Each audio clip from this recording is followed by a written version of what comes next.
You've entered BOOKSTORM with Kristen Civiletto and me, Chris Storm. This is a podcast devoted to best-selling books that matter, books that make a difference.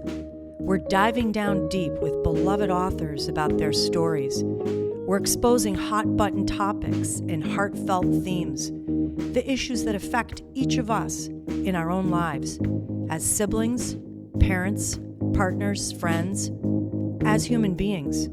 We're braving new ideas, fresh thoughts, hard lessons, and important truths. Those kinds of things that stay with us long after we turn the last page and close the book. Okay. Well, welcome back to BOOKSTORM Podcast, Book Lovers. We have something very special for you here today. We discovered this beautiful novel by Kathleen Grissom. It's called Crow Mary. We saw it on Renee's Reading Club on a Facebook live show, which I highly recommend if you're on Facebook. I listened to this story and fell in love with it immediately.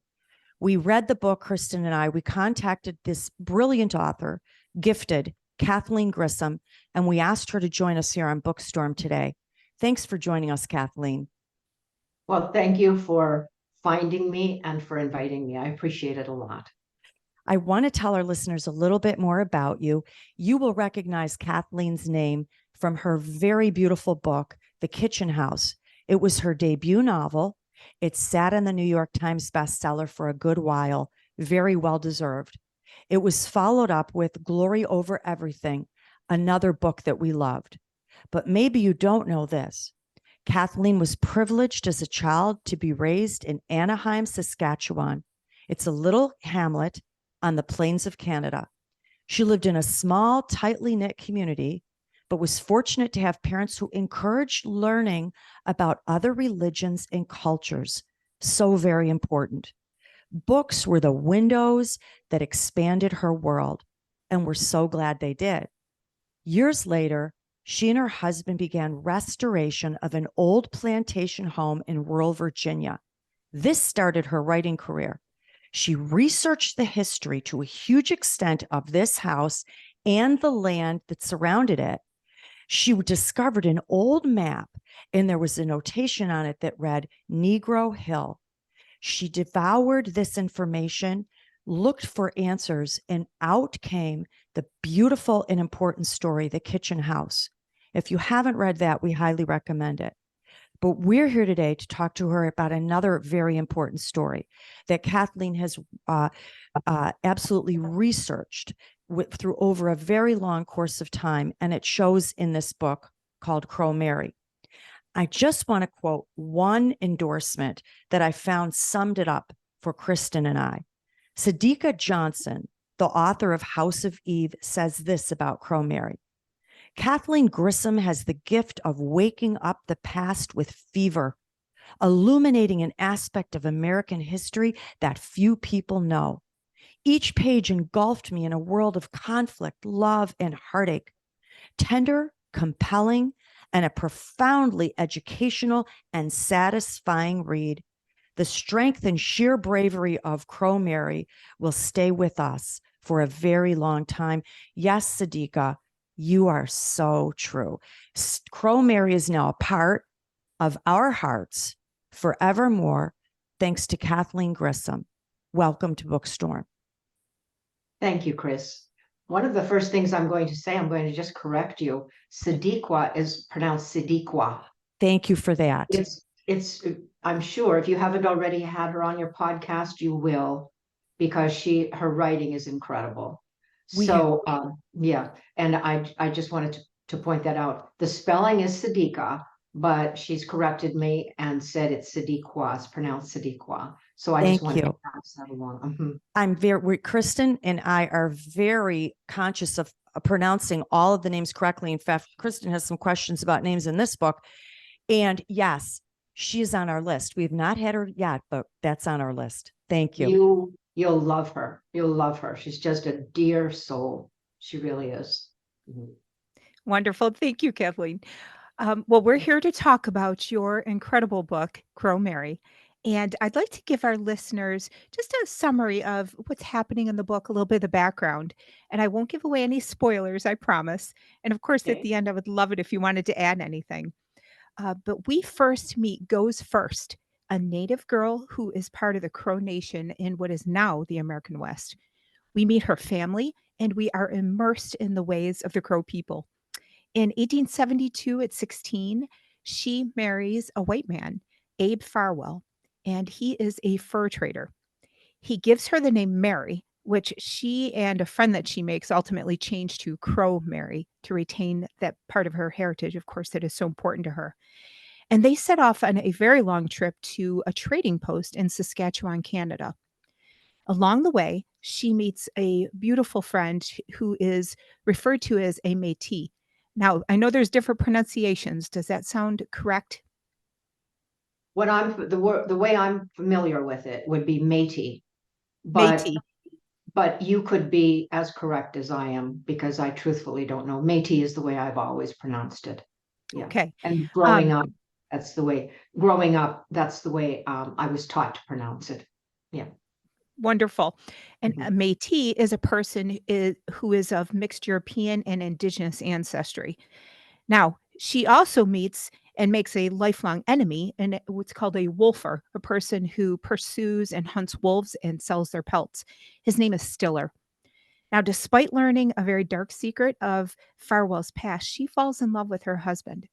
Now, before they are going back to Montana, while they're in Saskatchewan, a group of drunken whiskey traders, including Stiller, slaughters 40 Nakota peoples. And Farwell tries to intervene, Crow Mary intervenes, and the fallout from this massacre is absolutely tremendous. It takes a huge toll on Mary, on Crow Mary, on her husband Farwell, and also on their marriage. But this massacre was also a defining moment in history, especially Canadian history. And I would love it if you gave us just a little bit of the background on some of your research, Kathleen. Okay, I'd be happy to do that. I was with my parents back in 2000, around the year 2000, while I was still writing The Kitchen House. And we went out to a place called the Cypress Hills, where the Northwest Mounted Police had built their first fort. That wasn't particularly my cup of tea. I was not necessarily that interested in it. I really didn't know much about it, but it was a day trip with my parents. So we drove. I don't know if you're familiar with Saskatchewan, but it's the plains, so it's fairly flat. We were driving for a couple of hours until we came to this location that was almost like a mirage. As you're driving across Saskatchewan, it was very, very flat. And then we came to these beautiful rolling hills covered with fir trees. And there was where the Northwest Mounted Police had built this fort. So we went to this site, and it was a replica, of course. There were docents who were dressed as Northwest Mounted Police, and I was drawn, though, to over on one of the slight hills. I saw there was a young woman dressed as a Crow woman, and I went over to better hear what she had to say. She was telling the story of how this massacre had happened. And she said, "My name is Crow Mary, and I was newly married to Abe Farwell at the age of 16 in 1873, and I was here when the massacre happened." When the massacre happened, she went on to say, when the massacre happened, five of the Nakota women were taken as hostage, and they were taken back to the fort, to one of the forts, and there they were going to be raped and then murdered. I single-handedly took my two guns and I went in and I saved them. And when she said that, and I still get it, when she said that, I just had this chill go through my body, and I thought, I meant to write her story. I just knew it. I knew it as surely as I knew about Lavinia in the kitchen house. So even at that early date, I started to do research. I reached out to the Crow Reservation, to the government offices.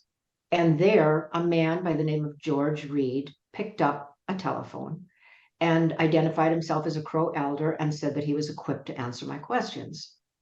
So we started to go into it a little bit, but I hadn't done enough research to even know the questions to ask. All I knew was that I knew nothing about the culture, about the traditions, about the people themselves. So he agreed to meet with me the following summer when we were coming out.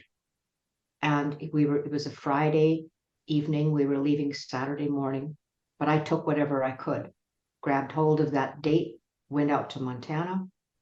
And that day I went to the government offices. It was later in the afternoon and they were all closed up. And I thought, oh no, I had lists, not a list, but lists of questions. So I kept banging on the door until someone finally came, and it was a young man. And I said, I'm supposed to meet with George Reed. And he said, oh, that's my dad. And I said, oh, great. And he said, yeah, we've had some, he didn't say problems, but troubles. We've had some troubles. And he left. In other words, George had left sort of in a huff. It was not a good experience. So I thought, what am I going to do? And I said out loud to this man, I don't know what to do. I really need to meet with him. And he said, well, go chase after him. And I said, well, I can't do that. And he said, sure you can. It's my dad. He said, go chase. He said, he's in that Ford heading out of town. So I ran back to the car and I said to my husband, we're supposed to chase after him. And Charles is used to me by now. So we took off after this truck. It was heading out of town. It was just a little village that we'd come through so we could see it all happening. And we followed on this dirt road heading out of town. The truck was moving along pretty well, and there was a lot of dust being kicked up and everything, but I could see that he had his windows down and he had his arm out the window and he was sort of riding the wind, riding the air. And that so endeared me to him that it gave me hope that maybe he would still meet with me, right? So Charles started to flash the lights because he wasn't pulling over. And when he did, I hopped out of the car, went running over and said, can I still ask questions? Are you George Reed? Can I still? He said, yep. He kept his head down and he had on a big black Stetson hat. And I didn't know then that married Crow men do not look married women in the eye. I thought he was just angry, or frustrated that I was bothering him. So he kept his head down. He said, yep. I said, I have these questions for you. He said, yep. I said, can I still ask them? He said, yep, go to the sub. And I didn't know what a sub was, but I got back in the car and I said to Charles, just follow him. So we followed down this winding dirt road in the beautiful country. It was Crow Reservation. And it turned out it was a Subway restaurant that he was talking about in the middle of nowhere. We got there. He came out of his truck. He had this Stetson down, still kept his head down. And then he had black and red cowboy boots on. That's what I saw. And he had a limp when he was walking toward me. So he came and we sat outside. He sat on a bench outside the Subway and he patted the bench beside me. He said, come and sit. So I came and I sat beside him. And then we both sat and just sort of stared out straight ahead because I didn't know what to say and he said nothing. So I said, well, I have questions for you. And he said, yep. And I said, there are some intimate questions. I don't want to offend you or offend your people. And he said, shoot. So I just asked the questions. I had lists of questions. He answered every one of them. Sometimes he would take this pad and pencil that I had and he'd do some diagrams to better show me. But he was just an amazing, he was an amazing man. I said to him at the very end, I pray before I write. Are there any special things or prayers I should say? So he asked me about how I prayed and I told him about meditation and that kind of thing. And he said, well, no, that sounds good. He said, maybe you should use some, or no, he didn't say maybe. He said, you should use some sweet sage when you're praying.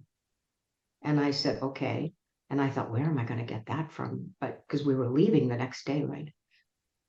I went home without it because I didn't have it. But I sent him a thank you note. And there's real quick, I have a note back from him if you're interested in hearing that. Yes, absolutely. Okay, so this was the letter or the note. Kathy, thanks for the card. It was very thoughtful. So that's for any writers to know the thank you notes are important, right? I have sent you 2 stems of sweet sage. Better use it all at once or use it sparingly because that is all I can do for this one cause. My prayers and thoughts are with you in your quest for information about my people. Don't be alarmed if you feel a presence or if you detect something. My father always said, I have 4 mothers who watch over me. It is from these powers that I am allowed to use this sweet sage. If the good Lord wills, I may get to visit with you again come January. Remember that I am with you in your wants, wishes, and desires. Take care, plays with his face. That was his native name. So I just wanted to share that because I treasure that, as you can imagine. I love it. I absolutely love it. Were you going to say something, Kristen? Go ahead. Oh, I was just going to say that the depth of your research and your persistence shows in this story. It is definitely clear, the research that you have. And I want to add something more to that. It's so clear that this story was placed in your lap for a reason. I'm going to go so far to say, because I read it and loved it, that because it is such an important and delicate story, that I believe you have been trusted to tell this story. It is deeper than just writing a fantasy or romance book. This is based on some truth. We don't know all of it, but it's clear to me after reading this that you were the person who was supposed to write this. I believe this. And thank you for sharing that. You know, I think we probably have a lot of listeners in different walks of life who are unsure of their life pathway, and they're hoping that they're pursuing in the right direction. And maybe they needed to hear that. They must maybe needed to hear that. So that's what I want to say to all of our listeners. If you're searching for your life pathway, and as Kathleen said, you feel something has been given to you or gifted to you, definitely pursue it. And Kathleen, can I ask you, I think I heard you say that you had, when you wrote Kitchen House, it took you a number of years to get that book published. Am I right? Oh, you are so right. I wrote it really knowing that I was ill-equipped to be writing a book. I had been a nurse in another lifetime. At the time, I was running a tea room. I had a tea room in my home. I was raising cashmere goats. I had horses. I had our herb farm. One of the cow barns was a gift shop. I really did not expect to be writing a book. But when this whole thing came up about seeing Negro Hill on a map and seeing it was so close to our home, I became almost obsessed. And I really didn't have an intention of writing that book. But one thing just followed another, and I started to write. I wrote it. It took me about 5 years to write while I was doing these other things, right? And then I knew that I was supposed to get it. And inside of me, I just knew I was supposed to get it published traditionally. And so I studied the business the best of my ability. And of course, when it came time to write my query letter, there was this wonderful woman who just happened to be there, who helped me learn to write a darn good query letter, which is to me very, very important. And for any writers, I think most writers know by now how important that is. So got this query letter written, and then it took me 5 years of submitting. Took me 5 years of submitting. So, but I just wouldn't quit. I just knew it was supposed to be done. This was also, when I say 5 years, this was back before we were supposed to be sending email queries. This was all snail mail. So yeah, so that was a whole different ball game then. But do you want to hear how I got my agent? Go ahead. Say whatever you'd Questions? like. Go ahead. We'd love to hear Okay. it. This is a little inspiration for our listeners in all walks of life, whether you're a writer or not. These are the stories that are little gems that come out of our interviews with these authors. When you are so kind to tell us a little of your personal life, maybe the struggles or hurdles that you overcame, it resonates with everyone in every career because we all struggle at certain times. So yes, please share. Yes.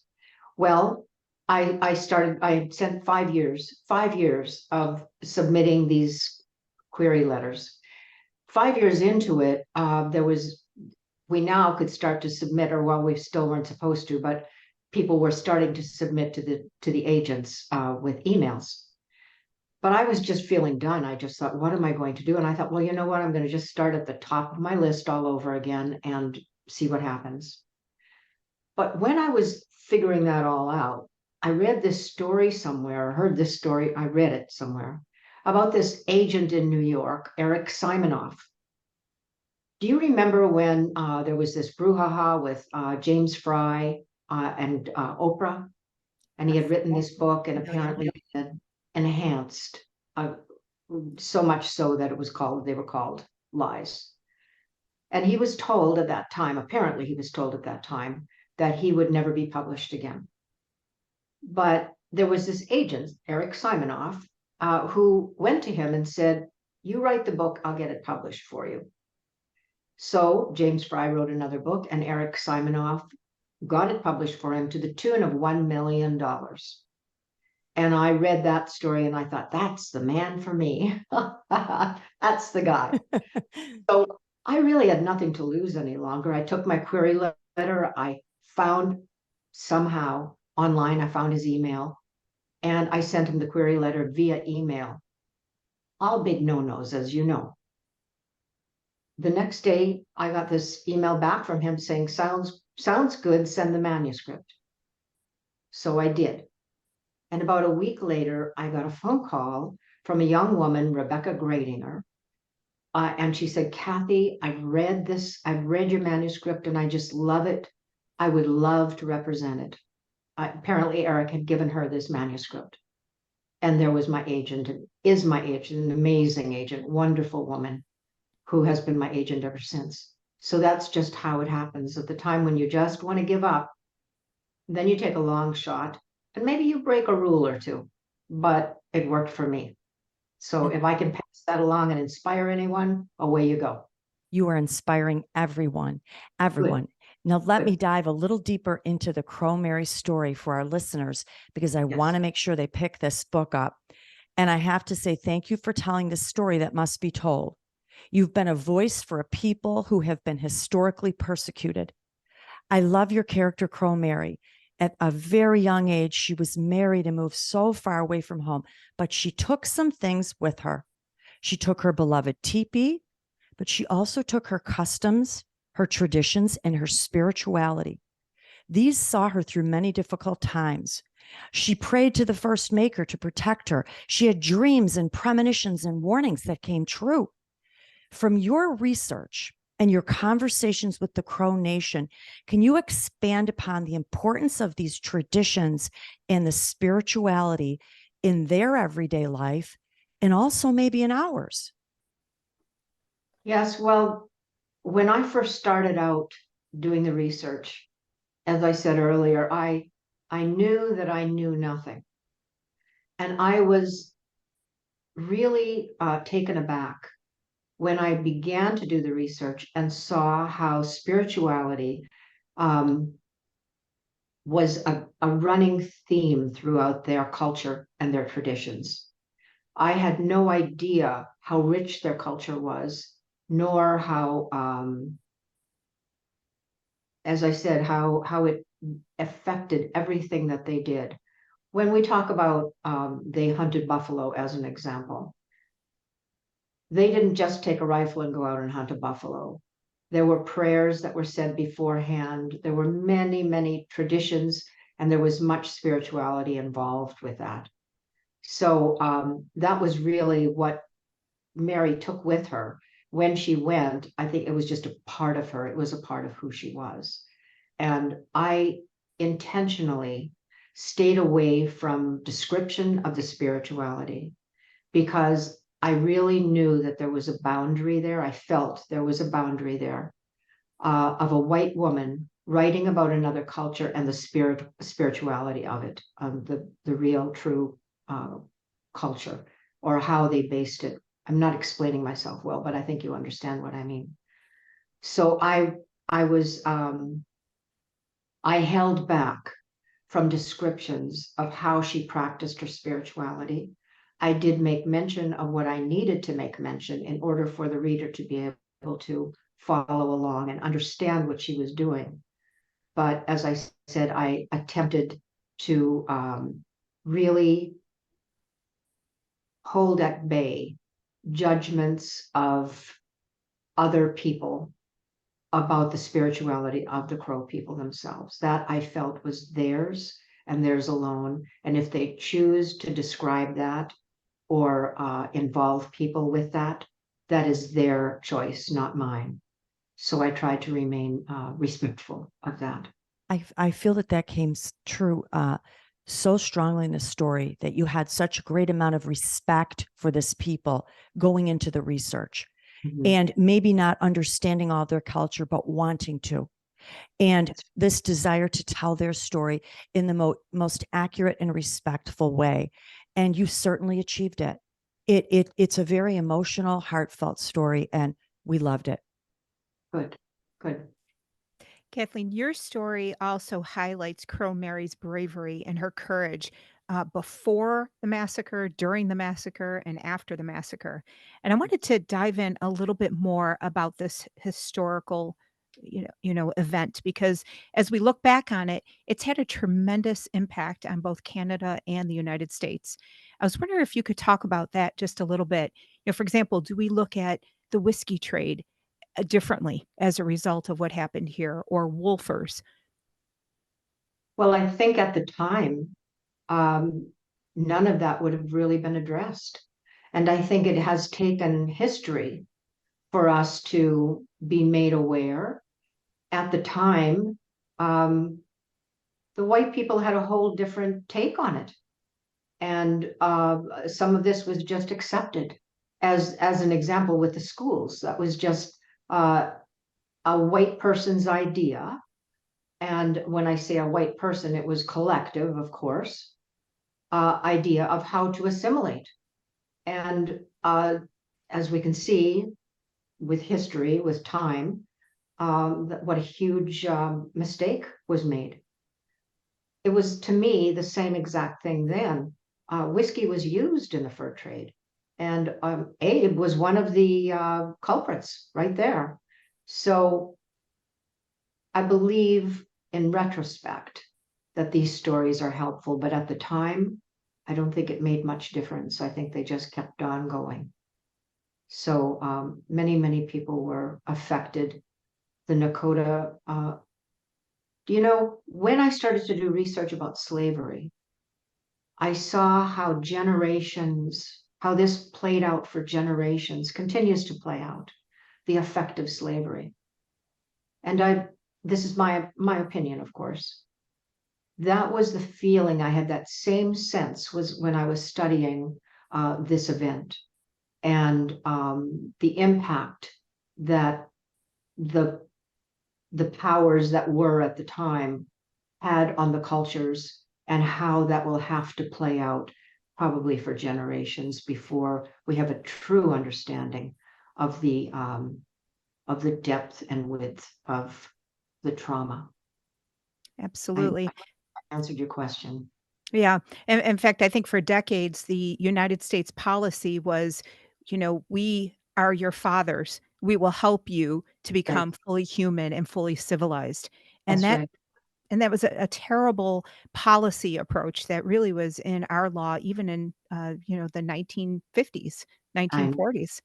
Yes, yes, Yeah. yes, I, yes. I also, this hit me very strongly in your book, the injustice of that courtroom scene. That's not giving any spoilers. Obtaining justice was a big issue for the Crow people and all Indigenous people. In your story, we saw the lies they were told, the manipulated treaties, the unfair land offerings, and the injustice of the white man's legal system. At one point, Crow Mary courageously sought justice and vindication on her own by rescuing the Nakota women. Her bravery was astounding. But I had to ask you, as the writer, and after all your research, how did Mary, the Crow people, and maybe any of us today in the real world fight for justice when the legal system fails us?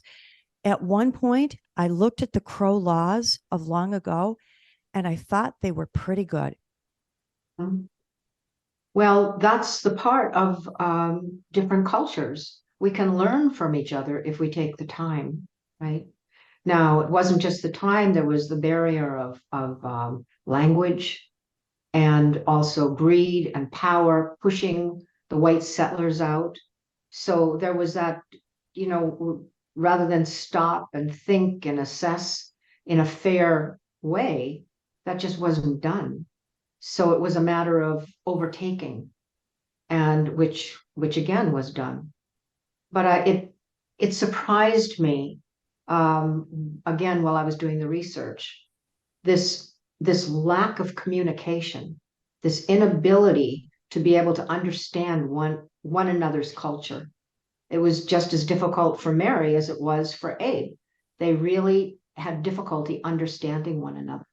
When at one point he tells her that he will do what he wants to do with the children because he owns the children, that concept for her was just didn't even exist, because of course the Crow women were in charge of the Crow, but it wasn't even considered who was responsible. Everyone was responsible. So it was a real miscommunication on so many levels, and I think I see that as history is being told, this miscommunication, so much of that. Then of course you have power and greed, which enters into it, and we don't need interpretation of that. We know what that means. I think you showed us this beautiful historical person in Crow Mary, who fought for justice when none could be found. And I felt as I read her that I wanted to be a little bit like her. She was like you, Kathleen Grissom. She was an inspiration and still is many years later. Thank you. Thank you. Thank you. Thank you for saying that. Thank you. I'm just an ordinary woman who was gifted this inspiration. And I didn't, there's an expression, I hope I can think of it. I wasn't encumbered by self-doubt. Don't you love that? I was not encumbered by self-doubt. I just went ahead and did it. And, I look back now and I think, where did I get the moxie to do that? Where did that come from? But it was an obsession, and I felt it needed to be done. So I'm just an ordinary woman out there who followed through on something that became a passion, and then just did the next right thing as I went through. So that's why I'm no one real special. Years ago I heard this story. No, that's not true. It wasn't a story. Someone asked me, did I always want to be a writer? And there's another writer, Susan Isaacs. She's a comic. She writes some really funny books. I saw her interviewed, and she summed it up for me. She said, I never knew that I could be a writer. I thought writers were extraordinary people. And then I grew up and I realized that writers were just ordinary people who might write something extraordinary. And here I am. I'm just an ordinary person who was given some extraordinary gifts of insight and inspiration, for sure. And we're so thankful that you have and you do. And don't stop here. We'll see. Kathleen, I want to switch gears a little bit and ask you a final question if you have a moment. The reader becomes aware of the significant changes that were occurring across what is now the American West as a result of Americans pushing into the frontier.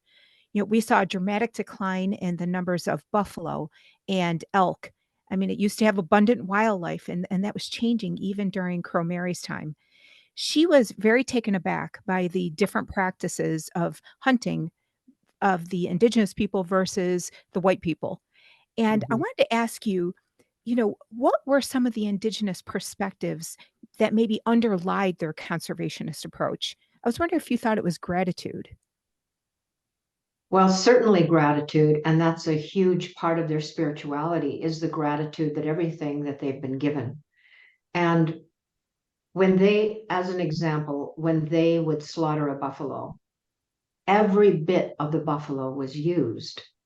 And to give you an example of that, I had been reading when I was doing research about a buffalo shoulder, and how a buffalo shoulder bone, and how it was used as a platter. But then I read that it was also used as a digging tool. And I thought, how can that be? So my husband and I went out to a buffalo farm, and we arranged that the next time that they slaughtered a buffalo, that he would reserve one of these bones for me. We did. We got one. And I've saved it. I'll show it to you.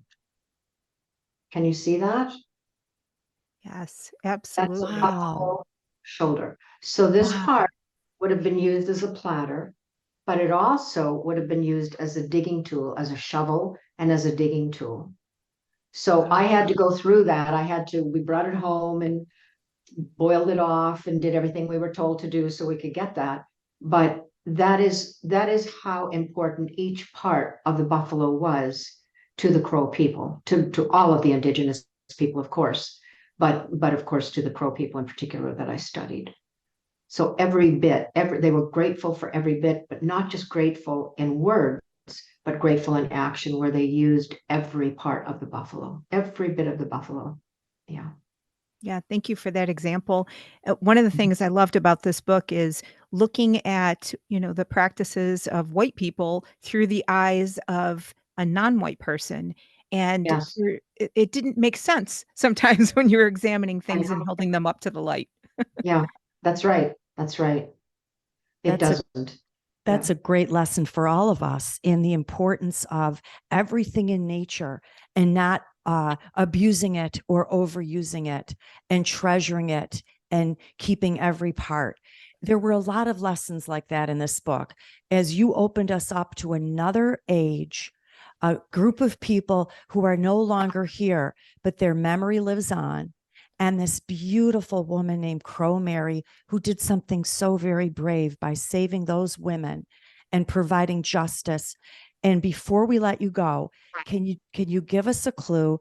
Are you working on anything else, or what do you have in store for us next?